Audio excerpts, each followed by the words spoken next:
അതായത് നടൻ പ്രേംകുമാർ കഴിഞ്ഞ ദിവസമാണ് മാധ്യമങ്ങളിലൂടെ തൻ്റെ അമർഷം, അതായത് തന്നെ സ്ഥാനത്ത് നിന്ന് മാറ്റിയതിലുള്ള അമർഷം പരസ്യമാക്കിയത്. ആശാ സമരവേദിയിൽ താൻ ഐക്യദാർഢ്യം പ്രഖ്യാപിച്ചെത്തിയതാണ് തനിക്കെതിരായ നീക്കത്തിന് പിന്നിലെന്ന് അദ്ദേഹം തുറന്നു പറയുകയായിരുന്നു.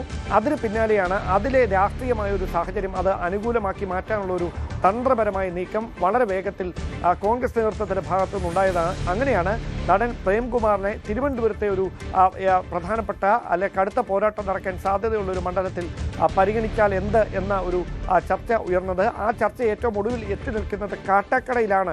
കഴക്കൂട്ടം കാട്ടാക്കട, ഇതിൽ ഏറ്റവും സാധ്യത കൽപ്പിക്കപ്പെടുന്നത് കാട്ടാക്കടയിലാണ് എന്നുള്ള സൂചനകളാണ് ലഭിക്കുന്നത്. അതിൽ പ്രധാനമായി നമുക്ക് ലഭിക്കുന്ന വിവരം അദ്ദേഹം ഒരു നാടാർ സമുദായത്തിൻ്റെ പിന്തുണ ഉറപ്പാക്കാൻ അദ്ദേഹത്തെ അവിടെ മത്സരിപ്പിക്കുന്നതിലൂടെ കഴിയും എന്നൊരു വലിയ പ്രതീക്ഷയുണ്ട് കോൺഗ്രസ് നേതൃത്വത്തിന്. അങ്ങനെയാണ് അനൗദ്യോഗികമായ ചില ചർച്ചകൾ നടത്തിയിരിക്കുന്നത്. ചില നേതാക്കൾ ഇടപെട്ടെന്നുള്ള സൂചനകളുണ്ട്. എന്തായാലും അദ്ദേഹം ഔദ്യോഗികമായി അതൊന്നും സ്ഥിരീകരിക്കുന്നില്ല. പക്ഷേ കോൺഗ്രസ് നേതൃത്വം പ്രേംകുമാർ ഇടഞ്ഞു നിൽക്കുന്ന ഈ സാഹചര്യം, ഇടത് നേതൃത്വവുമായി ഇടഞ്ഞു നിൽക്കുന്ന ഈ സാഹചര്യം രാഷ്ട്രീയമായി പ്രയോജനപ്പെടുത്തിയാൽ അത് നേട്ടമായി മാറുമെന്നൊരു വിലയിരുത്തലാണ് കോൺഗ്രസ് നേതൃത്വം. അതുകൊണ്ടാണ് പ്രേംകുമാറിനെ ഒപ്പം ചേർത്ത് നിർത്തിക്കൊണ്ട് കാട്ടാക്കടയിൽ അദ്ദേഹത്തെ മത്സരരംഗത്തേക്ക് ഇറക്കാനുള്ള സാധ്യതകൾ നേതൃത്വം ഇപ്പോൾ സജീവമായി ചർച്ച ചെയ്തുകൊണ്ടിരിക്കുന്നു. ഡാൻ, ഇതൊരു പ്രധാനപ്പെട്ട നീക്കമാണല്ലോ. പ്രത്യേകിച്ച് CPM-മായി തെറ്റി നിൽക്കുന്ന സാംസ്കാരിക മുഖങ്ങളെ ഒപ്പം ചേർക്കുക എന്നൊരു കോൺഗ്രസിൻ്റെ അജണ്ട കൂടെ ഈ ഭാഗമായി വരുന്നുണ്ടല്ലോ. നമുക്കറിയാം, പതിവ് ഇടതുപക്ഷത്തിനൊപ്പം നിലപാടെടുക്കുന്ന അല്ലെങ്കിൽ സർക്കാരിൻ്റെ ഭാഗമായിരുന്ന സാംസ്കാരിക പ്രവർത്തകർ പലരും വീണ്ടും തുടർഭരണത്തെ തള്ളിപ്പറയുന്നുണ്ട്, CPM-ൻ്റെ ചില നീക്കങ്ങളെ തള്ളിപ്പറയുന്നുണ്ട്. ഇതിലേറ്റവും പ്രധാനപ്പെട്ടതായിരുന്നു ഈ പ്രേംകുമാറിൻ്റെ നീക്കം.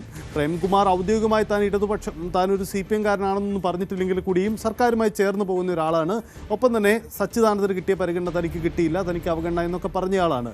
സ്വാഭാവികമായും ആ പരിഗണനയിൽ അദ്ദേഹത്തിൻ്റെ വാർത്താസമ്മേളനത്തിൽ അദ്ദേഹത്തിൻ്റെ FB കുറിപ്പിൽ പറയുന്ന ഒരു കാര്യമുണ്ട്. സവർണ പരിഗണനയാണോ ഈ സച്ചിദാനന്ദന് കിട്ടിയത്, തനിക്കത് കിട്ടാതെ പോയോ എന്നൊരു സംശയം അദ്ദേഹം പ്രകടിപ്പിക്കുന്നുണ്ട്. അങ്ങനെയെങ്കിൽ അതിനകത്ത് ആ നീക്കത്തിലൊരു രാഷ്ട്രീയമുണ്ട്. ആ സാധ്യത ഒരുപക്ഷെ തെരഞ്ഞെടുപ്പിലേക്ക് വരാനുള്ള കാര്യം കൂടിയുണ്ട്. അപ്പോൾ കാട്ടാക്കട പോലെയുള്ള ഒരു മേഖലയിൽ അത്തരമൊരു പരീക്ഷണം നടത്തുമ്പോൾ ഈ സാമുദായിക ഇക്വേഷൻസും പ്രേംകുമാറിൻ്റെ നീക്കങ്ങൾ അതൊക്കെ ഒരു സാധ്യതയായി കോൺഗ്രസ് കാണുന്നു എന്ന് വേണോ മനസ്സിലാക്കാൻ? രാഷ്ട്രീയത്തിനപ്പുറത്തേക്ക് ഒരു വോട്ട് ബാങ്കിനെ സ്വാധീനിക്കാൻ, അത് അല്ലെങ്കിൽ രാഷ്ട്രീയത്തിന് അതീതമായി ചിന്തിക്കുന്ന വോട്ടർമാരെ സ്വാധീനിക്കാൻ ഈ സാംസ്കാരിക രംഗത്ത് സജീവമായിരിക്കുന്നവരെ പാർട്ടിയോടൊപ്പം നിർത്തിയാൽ കഴിയുമെന്നൊരു വിലയിരുത്തലുണ്ട്. അതുകൊണ്ട് തന്നെയാണ് ഈ ഇടതുപക്ഷത്തിനെതിരായ നിലപാടെടുക്കുന്ന സാംസ്കാരിക നായകരെ പാർട്ടിയോടൊപ്പം ചേർത്ത് നിർത്താനുള്ള ഒരു നീക്കം മറ്റ് കാലങ്ങളിൽ നിന്ന് വ്യത്യസ്തമായി ഇപ്പോൾ ഈ സമീപകാലത്തായി ഉണ്ടായിക്കൊണ്ടിരിക്കുന്നത്. ആ ഒരു നീക്കത്തിൻ്റെ ഏറ്റവും ഒടുവിലത്തെ ഉദാഹരണമാണ് പ്രേംകുമാർ എന്ന് നമുക്ക് പറയേണ്ടി വരും. കാരണം അദ്ദേഹം നടത്തിയ പ്രസ്താവനകൾ അത് വലിയ തരത്തിൽ ചർച്ചകൾക്ക് വഴിവെക്കുന്ന സാഹചര്യമുണ്ട്. അങ്ങനെയെങ്കിൽ ആ സാഹചര്യം രാഷ്ട്രീയമായി അനുകൂലമായ ഒരു അന്തരീക്ഷത്തിലേക്ക് നയിക്കാൻ കഴിയും. അദ്ദേഹത്തെ ഒരു മത്സരരംഗത്തേക്ക് ഇറക്കിയാൽ അവിടെ ഈ കോൺഗ്രസ് വോട്ട് ബാങ്കിനപ്പുറത്തേക്ക് ഈ കോൺഗ്രസിനോട് അനുകൂലമായ സമീപനം സ്വീകരിക്കുന്ന മറ്റ് ആളുകളെ സ്വാധീനിക്കാൻ, അവരുടെ വോട്ട് ഉറപ്പിക്കാൻ പ്രേംകുമാറിനെ പോലെ ഒരാളെ കാട്ടാക്കടയിൽ ഇറക്കിയാൽ കഴിയുമെന്നൊരു പ്രതീക്ഷ നേതൃത്വത്തിനുണ്ട് എന്നാണ് ലഭിക്കുന്ന സൂചന. അതുകൊണ്ടാണ് അദ്ദേഹത്തെ അവിടെ മത്സരരംഗത്തേക്ക് ഇറക്കുന്നതുമായി ബന്ധപ്പെട്ട ചർച്ചകൾ ഒരു വശത്ത് പുരോഗമിക്കുന്നത്. പക്ഷേ അദ്ദേഹം എടുക്കുന്ന തീരുമാനം, അദ്ദേഹത്തിൻ്റെ നിലപാടായിരിക്കും ഇക്കാര്യത്തിൽ നിർണായകമായി മാറുക. പ്രേംകുമാർ ഔദ്യോഗികമായി അത്തരമൊരു പ്രതികരണം, അനുകൂലമായൊരു പ്രതികരണം ഇതുവരെ നടത്തിയിട്ടില്ല. അദ്ദേഹം എതിര് പറഞ്ഞിട്ടില്ല, എന്നാൽ അനുകൂലമായി പറഞ്ഞിട്ടില്ല. പക്ഷേ അദ്ദേഹം മുതിർന്ന നേതാക്കൾ ഇടപെട്ട് വീണ്ടും അദ്ദേഹത്തെ കൺവിൻസ് ചെയ്യാനുള്ള ശ്രമം നടന്നേക്കും. അങ്ങനെ നടന്നാൽ ഒരുപക്ഷെ അദ്ദേഹത്തിൻ്റെ ഭാഗത്തുനിന്നൊരു പിന്തുണ ഉറപ്പാക്കാനായാൽ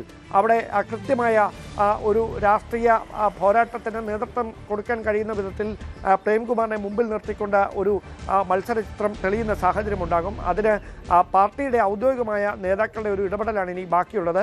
അനൗദ്യോഗികമായ ചില ചർച്ചകളൊക്കെ നടന്നിട്ടുണ്ടെന്നുള്ള വിവരങ്ങൾ കൂടി പുറത്തു വരുന്നുണ്ട്. നമുക്കറിയാം, നിർണായകമായൊരു തെരഞ്ഞെടുപ്പാണ്.